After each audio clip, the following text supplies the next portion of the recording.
আজকে যে ডিভাইসটি তৈরি করতে চলেছি তা খুবই প্রয়োজনীয় একটি ডিভাইস। তো অনেক সময় দেখা যায় আমাদের বাড়িতে চোর ঢুকে পড়ে আর আমাদের লকার বা ড্রয়ারের তালা ভেঙে টাকা পয়সা, গহনা বা দামি জিনিসপত্র চুরি করে নিয়ে যায়। তো এটি কিভাবে তৈরি করেছি এটা জানতে হলে অবশ্যই ভিডিওটি শেষ পর্যন্ত দেখতে হবে। প্রথমে নিতে হবে Z44 মসফেট, একটি photo diode, 1 mega ohm resistor, 103 PF এবং একটি হর্ন বা সাইরেন।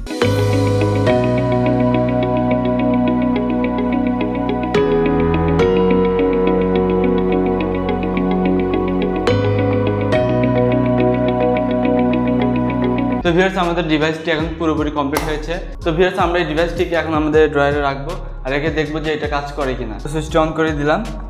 তো অ্যালার্মটি এখন বাজছে। তো ড্রয়ারটি অফ করার মাত্র অ্যালার্মটি আবার বন্ধ হয়ে গেল।